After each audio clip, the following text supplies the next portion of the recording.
A major barrier to youth civic engagement is a lack of voter turnout. We are seeing throughout the country in the elections of 2026 that young people just aren't getting out and voting as much as older demographics. A great way to help with this problem is to increase accessibility and information about voter registration. The state of California is a leader in this regard. The Office of the Secretary of State is doing some wonderful things to put out online resources that can really help students understand the civic process and how to become a voter. Additionally, local opportunities are coming up throughout the state, allowing for young people to really understand what voting registration looks like. Today, I and several other young leaders from across Southern California spoke with Herb Wesson III, the Assistant Deputy Secretary of State, and Jose Ugarte, a candidate for LA Council, to talk about voter registration. They were really insightful, and I think you'll get some great information out of what they said. We started with a talk from Herb Wesson III. I'll see you there. A few things that we have, as Christopher mentioned, voter registration. Now, you probably know you have to be 18 to be a registered voter in the state of California. But since 2016, we have a new program, which is our pre-registration. Pre-registration is for 16 and 17-year-olds. They can pre-register, and then when you turn 18, you're automatically a registered voter. You automatically will receive a ballot. You automatically can participate in voting for elected officials or ballot measures. During the last 2 weeks of April and the last 2 weeks of September, we advocate or outreach to our students about the importance of civic engagement. So during that process, the secretary herself will visit high schools. I am visiting high schools. We are speaking to young people, telling them the importance of civic engagement. And at that time, we are pre registering young people to vote. So, High School Board Education Weeks is one of the first bullet points that are on our website. It talks about the process and what we do. And then also, what we have, which is good for our young people, is our student mock election. I don't know if any of you guys have ever participated in the student mock election, but it's very fun. It's statewide, and you guys will vote on real candidates. It's not like voting for Mickey Mouse or Justin Bieber or anything like that. It's real candidates. Last year, I believe we had 70,000 votes that came from young people in regards to the mock election. The mock election is held every 2 years because every 2 years we have statewide elections. Either you're voting for the governor and the constitutional officers, or you're voting for the president and the cabinet and whatnot. So back to knowing how to pre-register to vote, um, you could just go to that website and you go to the voter registration component and basically follow the steps to pre-register to vote, and you can do it online. But what I stress to young people, and this is why when we come out to the schools I bring hard copy voter registration cards, is because of this. We have a partnership with the DMV, Department of Motor Vehicles, that they will provide the signature for verification purposes, right? So, but if you are young and you do not have a driver's license, and maybe you don't have a California ID, which is very common, don't feel bad if you don't, then the DMV nor the county registrar recorder will not have a signature to be able to verify. So if you can get a hold of a card, a VRC, which is a voter registration card, they can use that signature to verify. If not, you can still do it online, and I encourage that. Then, after you submit it, if they don't have a signature to match, the registrar will contact you, and then they will ask you to sign something that you can mail back in, so then they can use that for verification purposes. Since 2016, since the beginning of the pre registration, we have pre registered about 1.6 million young people. That is something that the secretary loves to do. Just a little bit about the secretary. She was born in Arkansas. Her father was a sharecropper. For reasons, they had to leave Arkansas and they came to Los Angeles. Now, she then lived in the Pueblos and she went to Holmes Elementary right there in the Pueblos. And then she ended up going to Manual Arts High School. and she moved from Pueblos to 45th and Broadway. So she's really from South Los Angeles. And then she went to UCLA, fresh out of high school, fresh out of manual arts. She got 3 degrees. She got her bachelor's, her master's, and her doctorate by the time she was 26 years old. She started teaching at Cal State LA and then eventually transferred down to San Diego State. So she taught there for 40 plus years, educating young people. And that's her passion, that's her heart. So every day she is basically on her staff. What are we doing for my young people? What are we doing for my students? What are we doing? So that's why a lot of what we do is geared towards civic engagement with young people, trying to help you guys or just assist you in finding the way that you would like to go in your lives, because you guys are the future and you guys are the decision makers and the elected officials in the next 10, 15 years. So I encourage everyone to go to our website at sos.ca.gov, play with it in the elections division and see everything that we have, all of the resources that we have. And if I know some of you attend Alliance college ready schools, now we have a couple of Alliance college schools that have already signed up for the student mock election. But if you don't, uh, your first assignment would be to nag your teachers, and have your teachers sign up, because the teachers have to sign up. A student can't sign up for the student mock election, and it's very fun. Once they sign up, our elections division will get in contact with them and give them the toolkit, all the necessary information that they need to conduct their election. And it'll be held the end of October of this year, right before the general election that Chris mentioned, which will be November 3rd. So you guys will be voting for the same candidates, same ballot measures, same everything that all the adults who are registered to vote will participate in. Any questions for me? I had a question. Yes. Um, yeah, so how would teachers sign up for the student mock election in case there is anyone from other schools interested? Yeah, that'd be great. What you do is you go to our website, sos.ca.gov, and you click on student mock election. And then it's a button, it'll say register here. I could also share my screen and show it here. That'd be great. All right, so go to elections, All right. the top, click there. Go to voter education and outreach, right there. You see right there. So yeah, and thank you, Christopher. I appreciate you. So you have the student mock election. Click on that, and then you see register right there, and that's how you would register. Go to the left tab where it has mock election results. Go Uh, down. Yeah, go down. okay. Click on that. All right, now let's look at 2024. All right, now scroll down a little bit. Now you can see, go back up a little bit. Okay. Go back. Yeah, yeah, perfecto. So the number of schools registered was 592. Number of schools reported is 235. So when you guys begin to really get involved with this, you'll see that it's a lot of registered voters, but not everybody votes. So this is an example of how real life this is with the numbers. So the actual total ballots that were cast 2 years ago was 71,098 ballots were cast. These are all high school students. All right, scroll down a little bit, and then we can see the results.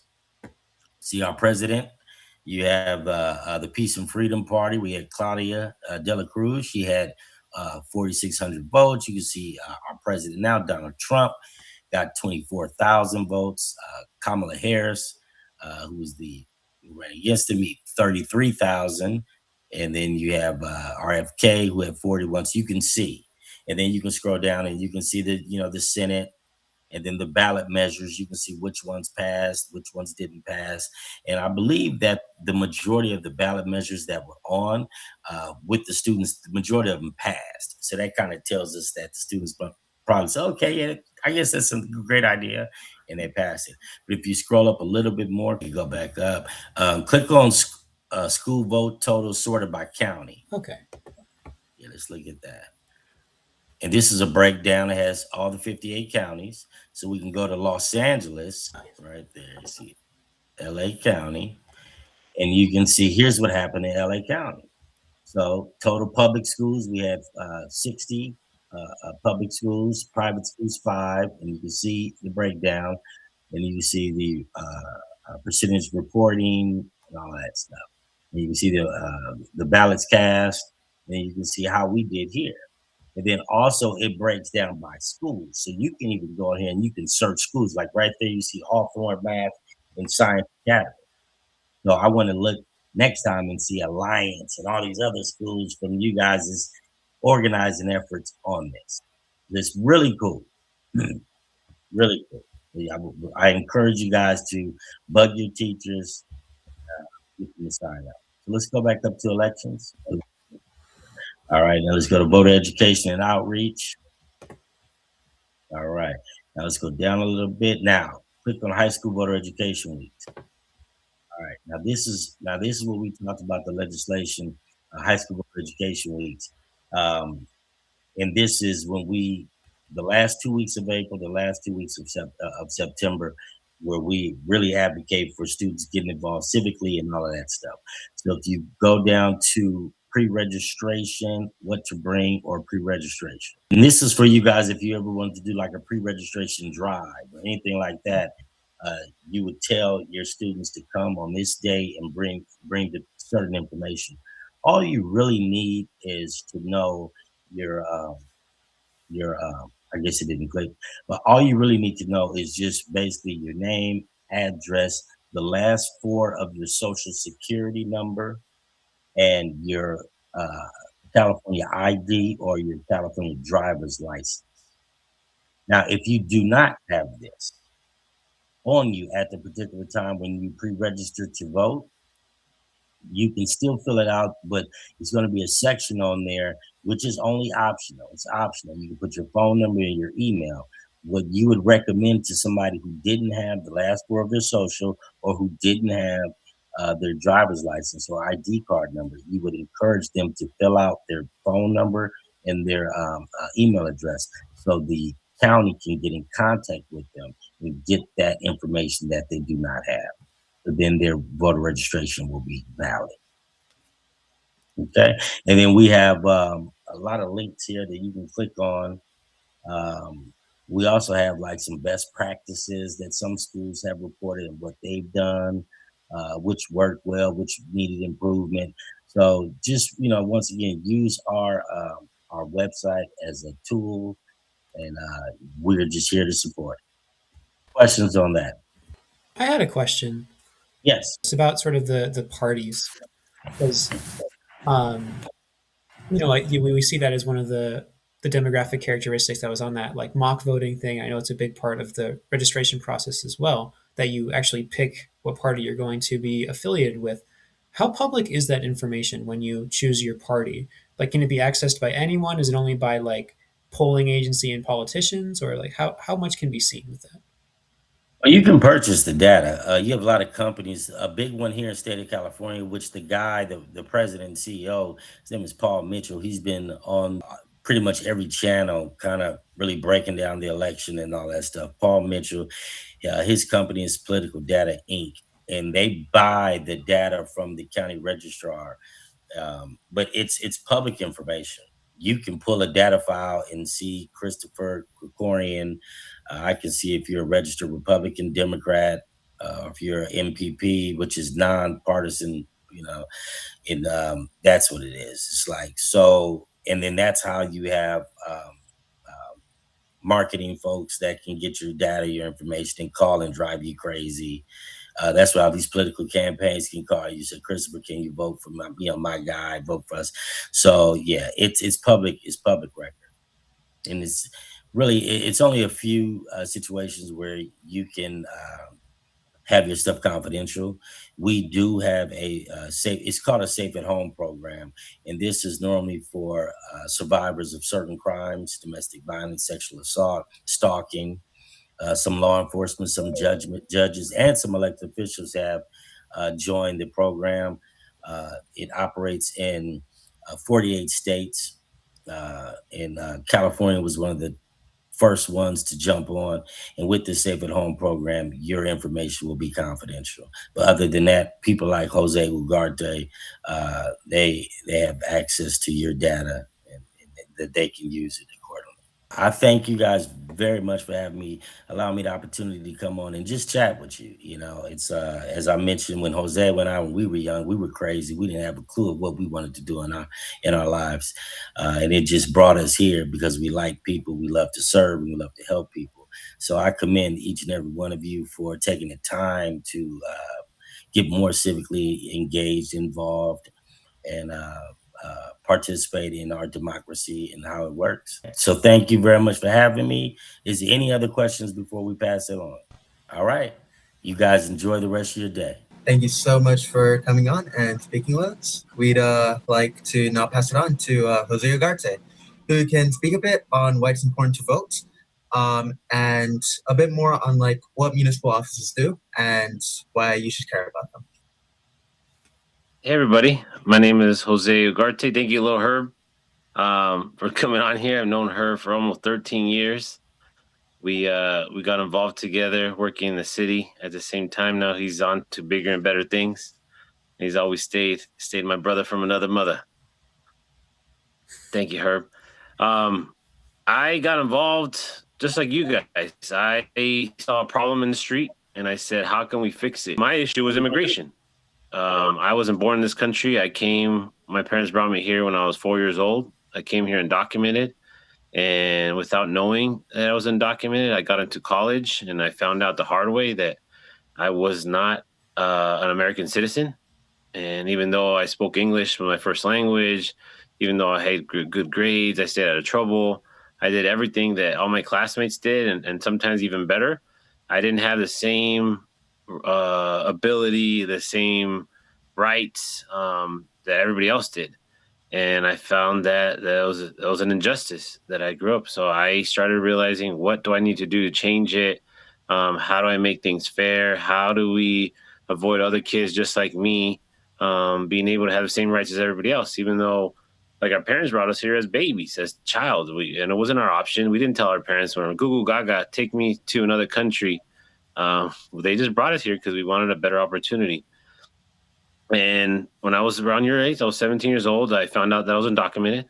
And I started blaming everybody and saying, oh, this is not fair. What do I need to do to make it right? And I started realizing that our leaders are the ones that make these laws. Our leaders are the ones that pick and choose what's right and what's wrong. And I started supporting leaders that supported first driver's license for people who are undocumented. Also supporting the DREAM Act. The DREAM Act was basically allowing kids like myself that were brought here at a very young age, that are still going to school or working, to be able to have a work permit and be able to work while paying taxes. Because either or, if you're working, you still pay taxes, but you don't get anything back. So the DREAM Act was really important for me, which is now DACA, which a lot of students are still used to this day. Which they have no idea. Most people that are on a DREAM Act or on DACA don't even speak Spanish. If you tell them where they're from, they have no idea. They just know that they weren't born here and they don't have the same rights. And they're living on this perception that the government's going to make it right for them to be here and stay here permanently. Because I always said, if I was to be sent back to Mexico when I was 17 years, I wouldn't even know how to tie my shoes. And I wouldn't survive a day in my life in another country that I haven't lived in since I was 4 years old. So I started getting involved. What do I need to do? And I found out that immigration is a federal issue. Immigration had to do with our Congress, or with our U.S. Senate, and with our president. And those are the ones that I had to talk to and tell my story. I said, look, my parents brought me here when I was a baby. I've gotten good grades. I stayed out of trouble. I can recite the entire Pledge of Allegiance and the preamble, which is the majority of the Constitution. Till this day, I can recite it. So I was as American as most Americans. So I don't know what I was different besides me being born in another country. So I started getting involved, started working on different candidates that supported my views and my future. And I started working for different members of Congress, for U.S. senators, and starting to get involved in different presidential elections because I wanted change. And little by little, I started realizing, okay, if I want change in the bigger problem, what about the local stuff? If I want to make sure my streets are clean, to make sure I have the lights still on, do I have potholes filled up? And I started looking at that. Okay, that's local stuff. That's my city council. That's my mayor. And I started looking at, oh, how come I like the driver license for undocumented people? That was a state issue. DMV and anything having to do with cars has to do with the state of California. And it's been about 20 years now that a law was passed by Assembly Member Gil Cedillo at the time, who they call him One Bill Gil because his most famous bill was giving driver's license to people who are undocumented. And it changed everybody's life because you had a lot of people who were undocumented that were driving without a driver's license. They didn't care. They had to go to work. They had to take their kids to school. And if you got pulled over and didn't have a license, they would take away your car. And they do all these other things. So that bill changed the lives for a lot of us. They gave us the right to drive and follow the rules because we had to take tests just like everybody did. We had to pay DMV records. We had to pay state records. And we had a little driver license that said, hey, you're allowed to drive in this state. Even though we were here undocumented, even though the federal government did not support us, but the state did. Because the state felt that streets need to be safer. So that's why we got driver's license. So that was the first huge thing in the state of California, and I helped on that. I was a kid making phone calls just like you guys, saying, please pass this bill, please pass this bill, and we made a difference. I don't know, maybe if my couple calls did, but as a whole, when we all came together and shared our story that we're in this country to better this country, to build this country and better, to raise our families, to get a good education, to get a good jobs, to pay taxes. The state legislators listened to us and they passed it. So it's been about 20 years since we had stuff like that. So I would say, if you really want to see change, you got to get involved. I see a lot of people that are always standing on the sidelines and saying, man, like, I don't like the way that the city's run. I don't like that this is this and that. They're not doing anything about it. They're not getting involved. They're not talking to elected officials. They're not talking to the right people they need to talk to. They're just complaining online. And I always thought that you guys need to get involved, even if it's the smallest things. Everything has to do with your daily life with government. If you think your schools are tough on you and you want better academics, want different options, you can always advocate. If you think your schools need to have better lunch options, if these schools need to have better transportation options, that stuff you got to advocate. And there's always something that you can do to better our government and better our society. So I would say get involved in anything you can. Even if it's a speech and debate class, you at least get to know how to debate someone in the future. When you do want to talk to your elected officials or maybe run for office one day, you'll have that background that you did in high school. But I'm here to answer any questions. I had a question. I was wondering how students can sort of work with politicians, get involved with them to affect change. Do you have any advice for how we can create partnerships, create dialogues, that kind of thing? Absolutely. Look, the reason why these politicians make laws is for you guys. It's literally for you guys. It's for our future. The reason we make laws is because we think that we know everything, and we say, look, this is better for Christopher. Let's make this law. And if Christopher doesn't tell us what he really wants to see, then we don't know. We think for you, we make laws for you, we advocate for you because we're thinking it's the right thing for you. And if you guys say, hey, look, this is what's right for me, I want to see this, I want to see that. That's what matters. We have to listen to you guys. You guys are the future. At Curve always says we're going to be working for you guys because you guys are the ones that are getting civically involved. Like there in my district in South LA, we have a bunch of our parks that we oversee and libraries we oversee.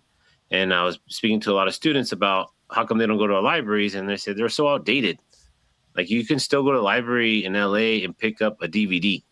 Do anybody here have a DVD player? Maybe Herb does. We don't use DVDs anymore. Why do libraries still have DVD players? Or like the kids always say, hey, I want to go to the library and rent a podcast center. I want to go to the library and rent a DJ booth. Stuff like that. That's like, if you guys don't advocate for stuff like that, and us as elected officials or future elected officials, we don't ask, then we're never going to see a good form of good use of government. So things like that, it's always good to, as youth, to give your input. We don't know. We're not 17, 16 years old. We think we know. We think like, oh yeah, you guys like Fortnite. you guys like sports, but I don't. I learned the different things when you guys tell me, no, we like this, we like that. So if we guys don't advocate for what you really want, what you really want to see in government, then we're going to advocate for you, and we might get it wrong. Yeah, yeah. I just want to just chime in, touching what Jose mentioned. Yeah, if we don't speak up, we won't be heard. And everything, all these decisions are made in Sacramento and in City Hall. So to get involved, I would recommend you doing an internship. If you go to, one of your elected officials, whether it be on the local level or in the assembly or in the Senate, try and do an internship. It's paid internships, but the majority of times it could be free. And you offer your services wherever you live. I would try and do that. Jose has gotten elected, maybe 10 to 15 members in the assembly. That's what he did. He ran political campaigns and got folks elected. I would maybe talk to him about seeing if I can do a free internship with some of these assembly members or whatnot, just to get the experience. Also, if after you get, because I know you guys are all brilliant, bright minds, and you guys are going to go to college, the California State Assembly has a fellowship program. So, Christopher, if you want to maybe drop in the chat, California State Assembly Fellowship Program. This is for college students and ones who are just about to graduate as well. You can work, I believe it's 11 or 13-month program with the Assembly. You'll work with Assembly member, get the experience in doing legislation, assisting, just pretty much experience of working in state level politics. And that's something that you guys all may want to check into. But I would search your local elected officials, look for internship programs, and go that way. I also will look at some of your campaigns that are in your area, volunteer on campaigns. I started out making yard signs, making phone calls, going door to door for different candidates in the 80s. I'm dating myself, but in the 80s and the 90s, just volunteering as a youngster in campaigns. And that was a good eye opener for me, being able to meet the council members and the mayors and all of that stuff. So, yeah. So, one, internships, volunteer on campaigns, and then as you get into college, and if anybody's in the Sacramento area, look into the California State Assembly Fellowship Program. Awesome. Well, thank you guys so much. I really appreciate you coming, taking the time to speak. This is really valuable. Thank you You so guys much. take care. All right.